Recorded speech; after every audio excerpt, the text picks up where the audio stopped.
Hi, Francesca. Welcome to the Upfront Moment. How are you today? I'm doing great, thank you. And thank you so much for having me on. You're Really so lovely welcome. midweek treat.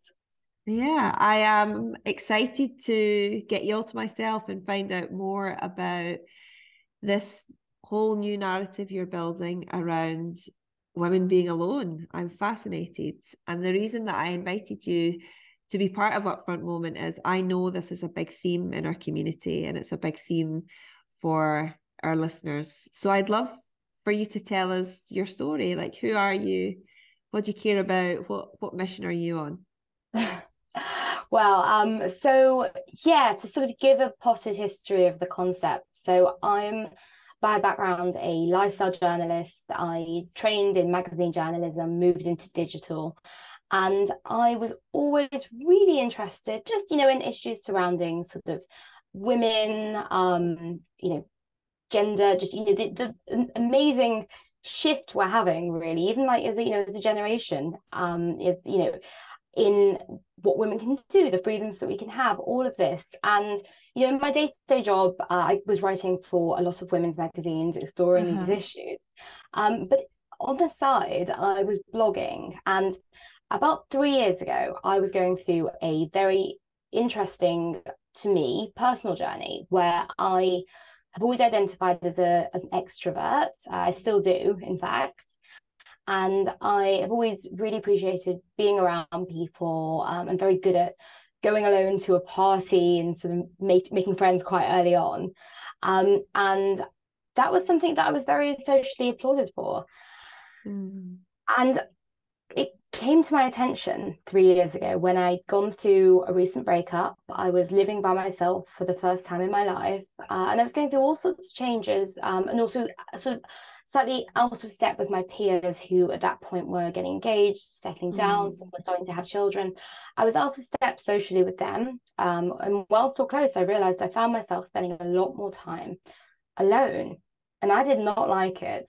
And I Mm. realized as I was going through my usual coping mechanisms, which would have been going out, going on lots of dates, going to parties. My original breakup started, it was in November, so just before the Christmas party season. Mm. I could do all of that, and yet I would come back to myself and think, oh, like, why has no one ever told me it's source of a problem to not really be able to sit in with my own thoughts in this new lovely Mm. flat that I'm living in alone, that really really should be my sort of Carrie Bradshaw moment, but suddenly Yeah. doesn't seem that way for me. So I started blogging about it, and then I started talking about it.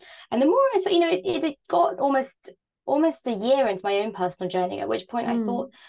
I've really worked on this, and I've gone from just being able to sit in and do some journaling and do some meditating by myself. I've gone from that, I've sort of graduated up to doing things like going for brunch alone, take myself up to romantic trips to Paris. I need to be talking Mm. about this. I need to be Mm-hmm. getting this out to a wider audience because I'm not the only extrovert, and very likely I'm not the only woman who's felt this way and struggled with this. And so that's when I started doing my podcast, which came out March 2020, which, as we'll know, retrospectively ended up being quite interesting timing. Yeah.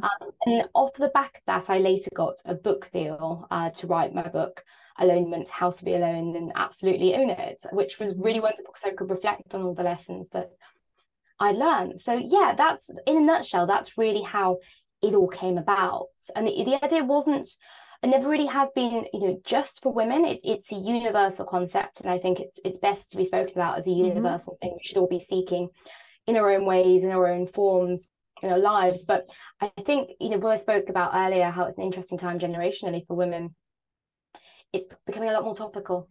From 100 years ago when we couldn't go out on the street alone to now. Yeah, and I think, it shows up very differently for women. And, being out on the street is a great example. Like feeling safe to go for a run alone is something that I've been talking about with my friends recently, because since moving to Sweden, I've kind of had a bit of an epiphany that I'm exercising more than I ever have done before. And a huge part of that is because I feel safe here to be outside and to be far away from my home by myself.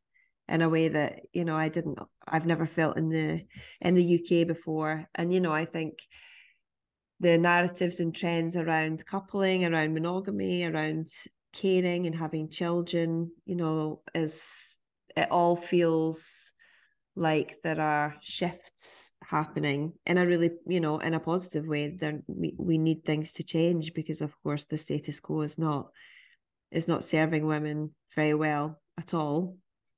But it's amazing to hear the backstory. You know, you've done incredible things with you had this experience, and now you've written a book, you host your podcast, you're building a movement. Like, I'm curious to know what your confidence journey on that has been, because it takes courage, it takes bravery, it takes confidence to put yourself out into the world in that way. So is there a moment that you could share with us? I think it's funny with confidence, because movie montages would lead you to think that it happens overnight. You suddenly, or, you know, in a very, very short space of time, that this all comes to you. You have an epiphany one day and you think, oh, I'm gorgeous, I'm fascinating, I'm this and that. That doesn't happen. You know, there are days where I'm sure Beyonce wakes up some days and thinks, you know, what's wrong with me? Absolutely. That's just being a human. That's the human experience. And you know, okay, it gets easier as you get older, or you get more experience in this or that, because you know that you've had those days before and you've got past them. But it definitely, you know, it wasn't an overnight thing. And I think that, you know, even at the beginning, when, you know, when I launched the podcast, it actually happened in this sort of strange way round for me, because I was about to sign my book deal just before the podcast actually came out. So I had that big confidence boost, that sort of proof of concept, just to having been offered that. Yet I was sitting you know, in my parents' house, where I'd sort of stolen away to just sit and edit like little hermits in the dark. And I was just like, what the hell am I doing? You know, I can't edit a podcast. I can't do this. I can't do that. And, you know, there have been highs and lows. I think that there have been moments, you know, definitely where it seemed great. You know, I was lucky enough, my book was named one of the Times books of the year last year, 2021. Congratulations. Thank you. It happened sort of this time last year. That was amazing. You know, I absolutely, you know, started crying when I found that out. It was really wonderful news. And those highs are amazing. And you've got to really grasp onto them, because they last, what, half an afternoon until you digest them. So, you know, those things happen that you can point to. But I think, yeah, you sort of never know when it's going to come. And when those moments are going to come, and you've got to sort of have a more deep, quiet confidence in yourself, which I think I've always sort of had, just by virtue of caring about this concept so much, I guess. But, you know, it is something that you build over time. I think there's a James Clear in Atomic Habits. He says that, you know, every action that you do is a vote for the person that you want to be. And I think that, you know, I build my confidence by knowing that I've done these things. I've laid too much down, really, to go back. And that's all I can really do, sort of lay a path, you know, gain that confidence by doing. 100%. I agree with all that wholeheartedly. And I think the notion of caring about the cause, the mission, the purpose, even if it's just 1 millimeter more than your fear, is all you need to keep committing to taking the next step. And it's through those steps that your confidence builds and grows. You know, I think many people make the mistake of thinking confidence is like a destination. It's a point at where you arrive. And I always like to think of it as something that ebbs and flows, and it's about knowing where you're at and having the strategies and tools to be able to shift if you need to that day. You know, if you've got to go and pitch your book, or you have to give a presentation, you know the things you can do to nourish your own confidence in a way that feels good and strong for you. Absolutely. And some of the themes I've been noticing in our community, kind of linked to your work, which we kind of touched on earlier, I think more and more women are choosing to live alone, are choosing not to have children, and being quite public and vocal and honest about that choice, choosing to travel alone. So I went on my very first trip, which I think we connected over this on Twitter, which is how I found you. In spring this year, I went on a trip to Barcelona on my own. And I travel a lot with my work. I always have done. I'm really lucky that I've been to lots of amazing places, but it's always been for work. And I've never been anywhere without a work purpose on my own. And it was such a learning moment, if you like. And I was so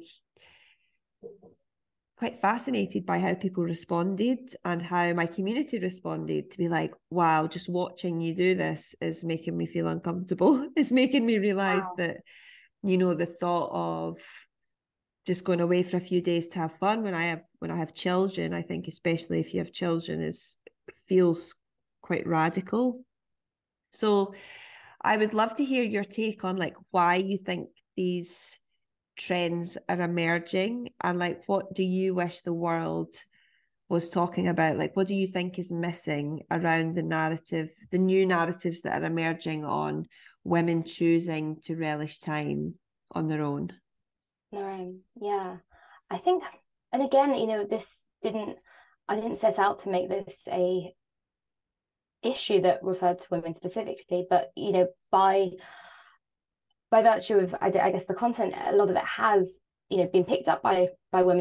That is the key demographic, and I think a big reason for that, I think that the guilt that you touched upon, I loved hearing about your trip to Barcelona, but the fact that people will be watching that and thinking, oh, like I feel guilty going without my kids, or even recently a friend came to visit London and felt too guilty to come without her partner. I think that it's it's one of those things, because we're not that far in history away from when our primary roles were, or not even our primary, our only roles were seen as Yeah. caregivers. We're really not that far, and we have our mothers or grandmas who have internalized that. We are still very much connected to that, and I think that this guilt is such a theme that can get in the way, and we don't even know we're doing it. In my book, I talk about something called only meism, this internalized sense that, like, oh, I can't make myself a lovely lavish meal. It's only me, and yet you could cook a feast for if you had friends coming over, or if you were feeding a family. And I think I really hope that does change, because the thing is, I don't. I guess the other term I use that's relevant here is the term positive selfishness. I think sometimes when we Uh-huh. advocate for ourselves and it's not hurting anyone else, it is a really positive space. And if we're not suiting our needs, if we're not at least giving that to ourselves as women, as humans, sometimes, then that's going to come out somewhere. We're going to resent the children, if we choose to Uh-huh. have them. We're going to resent our partners. We're going to hold it against them, because we all do have, we whether you call it a soul, whether you just call it Uh-huh. kind of natural human passion, curiosity, we have these things within us, and sometimes the best place to exercise them is alone. And if we feel too guilty to do it, then we're not really leading a meaningful life. Yeah. And I think for so many it can feel impossible to imagine a life where it's it's easy or even an option to carve out time to be by yourself. I think for many women, the very idea of carving out time to be selfish, to invest in me, is an alien idea, because it's not something that they've been brought up witnessing. And it's also not something that our society rewards or celebrates. We have very fixed, as you say, it's the Carrie Bradshaw, it's the Bridget Jones's Diary. We don't really have stories and narratives of women being by themselves that are positive. They're either having a crisis, they're running away from something. None of them are ever mothers. And I wonder what that would look like, which I guess is what you're trying to do through your work, is like bring these new stories to the front of it is possible, and this is what it looks like. And I think it requires vulnerability. It's like vulnerability to put yourself first, to ask for help, to take the risk that this ask might not go well, or this announcement that actually I'm going to spend Christmas by myself this year is going to upset others. Like I'm curious to know about the role vulnerability plays in learning to love being by yourself from your point of view? Vulnerability is something that I think I've been thinking about a lot in the past year, actually. I don't think it was, something I necessarily had in mind when I first started thinking about alonement. And I suppose the way it plays out for me is that I talk quite openly and possibly for, in some people's view, quite uncomfortably about loneliness as well. Because I think that alonement and loneliness, they're opposite ends of the spectrum, but they both exist. And just because you know what it's like to be wonderfully alone and to experience joy in that time, it doesn't mean that precludes you from experiencing loneliness. And I think that I am quite open with my friends about feeling vulnerable or feeling lonely at times, and when I really feel like I need social contact. For instance, case in point, I remember just towards the end of the pandemic, I started dating again. But I was finding it difficult because we had limited social contact at that time, and I was coming out of a period where I'd been alone a lot. If I was cancelled on, I would get very upset. A very last minute cancellation or a reschedule, often it was, I'd get very upset. And I had an evening where I had to say to my two very close friends who both happened to be married, I would really like a glass of wine at this point. Can we hang out? And this might seem like a bit of an odd way to go, but I think that quite often with alonement, we think that we have to choose one or the other. We think it has to be black and white, that if we love alone time, that then doesn't let us be vulnerable humans who need a balance. And actually, alonement thrives, having time by yourself in whatever capacity, it thrives on having a balance in your life. And I think if you're going to search for one, you also need to be hyper aware of the other, because the minute you're sliding into loneliness, the minute you're sliding into a feeling of isolation, you can't cherish something that is so important to me and so vital for so many people, for everyone, I think. And I think so, for me, that's where vulnerabilities come into it, kind of almost encouraging people to acknowledge that nuance.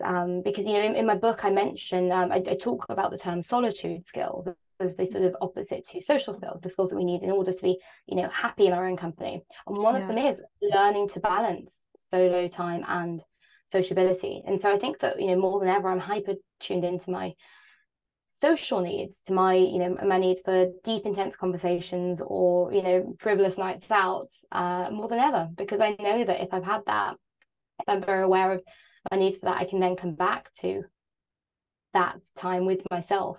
And it's different for everyone. It looks different for everyone, those social needs. But I think that that's where the vulnerability has been quite key. Yeah, I love the idea of learning and building solitude skills. And I think touching on loneliness, it feels like such an important part of this conversation that we don't really hear a huge amount. Every now and again, we see a really scary statistic about how lonely people are. I know the statistics for older men in particular are really scary, so much loneliness. And we know that loneliness leads to negative health outcomes. It's like the less lonely you are, the healthier you will be. It's very linked to our well-being and our mental health. I wonder what you would say to women, all folks who are listening, who are thinking, actually, I do feel lonely and I am craving, whether it's the night out or the glass of wine or a touch or a deeper conversation. What would you say to anybody who's feeling that way? I would say explore it. I would say, it's normal. We all feel lonely at some time. This isn't, it's not the sort of Beatles song, All the Lonely People. We're not like this. You don't just join the lonely brigade if you were lonely one day. That doesn't make you're not a lonely person. You're just a person feeling lonely. And I think, lean into that, explore that, because in my experience, speaking quite openly about loneliness, reading the wonderful book by Vivek Murthy, who I think was Surgeon General in the US, at some point, but he wrote a beautiful book. I think it's just called Loneliness by Vivek Murthy. And in that he identifies different types of loneliness. Some being intimate loneliness, not being able to have a close conversation, others being a sort of more community-based loneliness where you don't feel like, say you're a new mother and none of your friends are mothers, you don't have people you can navigate a particular life experience, whatever it is, but a particular life experience with, that's lonely. So I'd say firstly that it's normal, and I don't think we can hear that enough. It is normal. Open up that discourse with your friends. It's that's the beautiful thing about vulnerability. It empowers others to have those conversations. Yeah. And then think about it. What kind of loneliness are you? Like, loneliness can quite often be, honestly, it's an urban design problem in a lot of cases. Yeah. It's a structural problem. It's just, there are ways around it. But I think if you deny it and you shroud it in guilt and shame and make yourself feel isolated about it, it's just not really, that's never going to help. Whereas I think loneliness can be an opportunity for greater connection, and also greater alone time. On top of that, I interviewed a Scottish minister for, I think Scottish minister for loneliness a couple of years back, and she was telling me that actually one loneliness initiative they brought in for older older Scottish men who identified as lonely some of the time at least, was this thing called I think it was like communal sheds, or the Sheds project. They work with tools together. Amazing, yeah, and they'll go together, and they might not even interact with each other, but they're doing something. They're in the flow, doing something they love. Like, okay, there is a communal aspect, but there's also a sort of alonement in that, and I think that's beautiful. So I don't think the cure for loneliness is always being around other people necessarily. It can sometimes be just communing with ourselves, but it's really just finding out what that is first. Yeah, I do know of that project and I love it. It's a beautiful example, I think, of using your physical environment to enable different types of connection and physical connection, whether that's breaking bread together, carving wood together. It's a really nice project. I mean, what would you, if you could wave a magic wand and have everybody do this, take a small step towards bettering their relationship with being alone, what would that be? So I'm biased in how I began my Alonement journey, because I began it journaling, and journaling for me it's just the thing that wrenches me back to myself. I think it's really, really important. And so that I think would be the thing that I'd recommend. But I think I know it's not for everyone. I know that we have all sorts of, people have all sorts of whatever, some boundaries and inhibitions around writing. So it can be something like, meditation, I think, is also really, really important.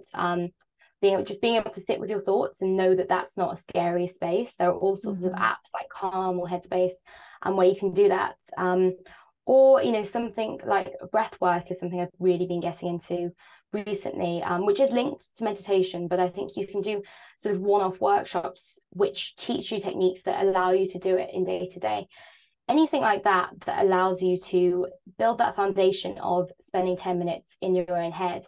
I think that's what you've got to begin with, to destigmatize being alone just as a state, and then you can go on from there. Yes, you're training yourself to be at peace with yourself, essentially. Absolutely. That's what those things are. And journaling's a funny one, because my friend said it, she made me laugh, and she said, the world thinks you journal all the time. It's like in every aspect, I am a person who journals, but yet for all these years I've just never been able to crack the habit until probably, I think, 2 months ago. I had a couple of friends come and visit, and they both journal every single day religiously. And Sarah made me laugh. She was like, even if I'm drunk, I'll still put pen to paper, even if it's just a couple of words. And I thought this was hilarious.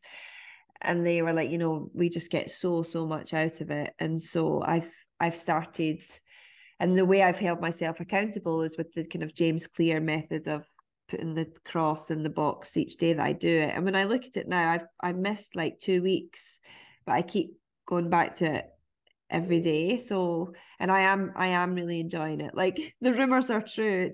It does work and it's great. But I think it really does require you to quieten your inner critic. I think that's what people find so difficult about it, is they judge them. They are judging what they're writing so harshly that it becomes so uncomfortable. So I really hope that folks listening, if you are a journaler already, keep going. And if you've never tried it, give it a try, because it really does work. So the last question I'd love to ask you, which we ask all our guests on Upfront Moment, is around our mission at Upfront. So we are on a mission to support 1 million women and non-binary folks with their confidence. And we're very much focused on changing confidence, not women. So we want to change how society thinks about, understands, builds, creates, nourishes confidence in ourselves and each other. And I'm curious, kind of from your vantage point, how the world would feel different when we achieve that goal. So one of my favorite books, and the reason I love your concept is, and your mission is, one of my favorite books is Gloria Steinem's Revolution from Within, which is a book which, basically it says that you need to build on self-esteem. Self-esteem is at the core of all social change, all external social change. It comes from you. And it's so, even at the beginning of the book, she goes through so many examples in history where actually terrible things have been done for very insecure people. We often think that, evil people are the roots of evil, but actually it can so often be insecurity. So I think that actually more confident people in the world would lead to a happier, more respectful world in a really strange way. It would lead, it's not, confidence isn't arrogance. Confident friends, for instance, are the ones that empower you. Confident business contacts are the ones who will, loop you in with other like-minded people. If you do anything in your life with confidence, then you come at it as your fullest, most authentic self, in a world where people were doing that and not doing all the things that we, all the sort of, quote unquote evil actions that we end up doing just by virtue of not being confident enough, then I think it could really be a beautiful place. Yeah, I love that so much. Like, often in the bond, I'll talk about, just imagine for a moment the number of people in your life that are sitting on a really solid idea that would make something somewhere better, whether that would the school canteen to local hospitals, education, mental health, everything you can think of. And Absolutely. those ideas never ever see the light of day, because the woman who has that idea has been taught very intentionally to believe that her ideas aren't good enough. I haven't heard of that particular narrative from Gloria Steinem, so I am definitely going to look that up, because that sounds very well. It's what I believe very deeply. So I'm excited to have a new book to read and explore. But thank you so much for being here with me, Francesca. I think your work is so important, and I know you have a whole bunch of resources online, which we'll link to in the show notes, including your Substack around the shoulds in this conversation. So I encourage listeners to follow Francesca, check out her podcast, and learn to enjoy being alone. Thank you so much. And I wanted to make one last point actually on this, because I think that confidence is something we often think, like we'll look at, naughty's music or this or that, and it's something we think, oh, I should do this. But I think actually coming from our conversation is something that it spurs on curiosity. It spurs on the things, all, as you say, all the projects, all the jobs that women could do and can't. So, I've been writing this Substack called The Shoulds, around that idea of the things we tell ourselves, the narratives, the inner rules. But actually, I think that, we could turn I should be more confident into I could be more confident. So just by virtue of having conversations like these. And I think that actually going forward with that, think about all the possibilities we could have. This isn't another stick to beat ourselves with. This is mission that you have to empower women to what they could be with that confidence. I think is just really incredible. Oh, thank you so much.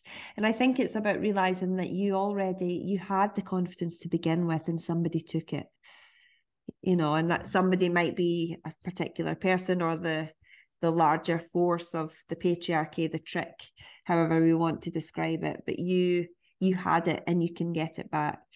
I think, as you say, it's too often framed as, oh, another thing women are shit at. That's another thing that's women's fault. And you, of course, have lots of people out there making money out of that vulnerability. And so, yeah, I think it's really important to focus on what you already have and like accessing the agency and the power that's there, because it's that kind of famous idea of like we all have far, far more power than we realize, and amazing things happen when we access that power and put it to work. Oh, I just love that. Oh, well, thank you so much, Lauren. This has been such a great conversation. Thank you so much. All right, lots of love. See you later. Okay. Bye.